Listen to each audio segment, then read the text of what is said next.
रूस के कजान में ब्रिक्स का 16वां समिट चल रहा है।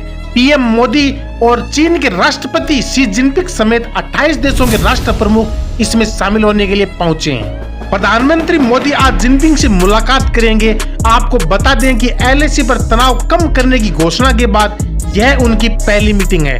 आपको यह भी बता दें कि 2020 में गलवान झड़प के बाद दोनों देशों के रिश्तों में आए तनाव के बाद यह पहली बायलैटरल मीटिंग होगी। दोस्तों आज बात करेंगे कि क्या है ब्रिक्स और क्या है ब्रिक्स की अहमियत, क्यों ब्रिक्स में इतने सारे देश मिलना चाहते हैं, क्या है ब्रिक्स की ताकत, क्यों बना था ब्रिक्स। इसी के साथ बात करेंगे कि अमेरिका समेत पश्चिम के देश क्यों ब्रिक्स पर अपनी नजरें टिकाए हुए हैं। नमस्कार दोस्तों, मैं हूं धनेश पारिक और आप देख रहे हैं दी अनबीटेबल कालचक्र। दोस्तों आप अगर हमारे चैनल पे नए हैं तो चैनल को सब्सक्राइब कीजिएगा। दोस्तों बात है 1990 के दशक की।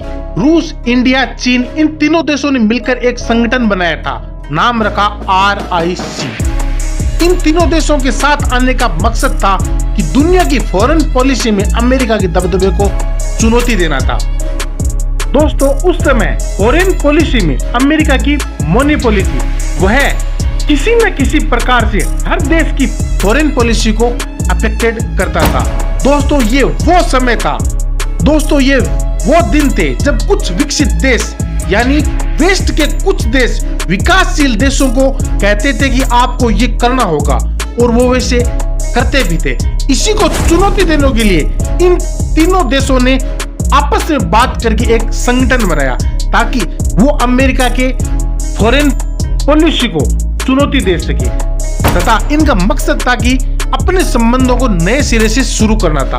2009 में ब्राजील इनमें सम्मिलित हो गया तथा संगठन का नाम हो गया BRIC यानी ब्रिक।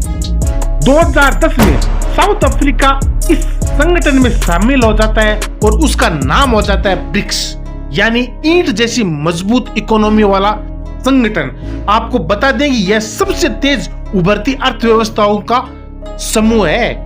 आप ब्रिक्स की ताकत का अंदाजा इसी से लगा सकते हैं कि ब्रिक्स यूरोपियन संघ को पिछाड़कर दुनिया का तीसरा बड़ा आर्थिक संगठन बन गया है। ब्रिक्स के पास दुनिया की 28% जमीन तथा 44% जनसंख्या है। ब्रिक्स का अपना अलग बैंक भी है जिसे न्यू डेवलपमेंट बैंक के नाम से जाना जाता है और इसका हेडक्वार्टर चीन के शंघाई में है।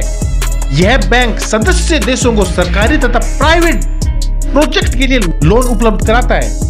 इस साल ब्रिक्स में UAE, ईरान, इजिप्ट और इथियोपिया देश भी शामिल होने जा रहे हैं। आपको बता दें कि पिछले साल कुल 34 देशों ने बोला था कि हम ब्रिक्स में शामिल होना चाहते हैं और इस साल कुल 40 लोगों ने बोला है कि हम ब्रिक्स के साथ आना चाहते हैं। आप ब्रिक्स की ताकत का अंदाजा इसी से लगा सकते हैं कि ब्रिक्स आज दुनिया का सबसे तेज उभरती हुई अर्थव्यवस्थाओं का समूह है और ये लगातार बढ़ता जा रहा है। ब्रिक्स की ताकत जैसे जैसे बढ़ रही है वैसे ही अमेरिका समेत वेस्ट के जो भी देश हैं वो इससे लगातार डर रहे हैं, इससे लगातार नजरें बना रहे हैं क्योंकि ये कहीं ना कहीं उनकी मोनोपोली को चैलेंज कर रहा है और उनको बता रहा है कि ग्लोबल मैटर्स में अब हम भी कुछ ना कुछ दावेदारी रखते हैं।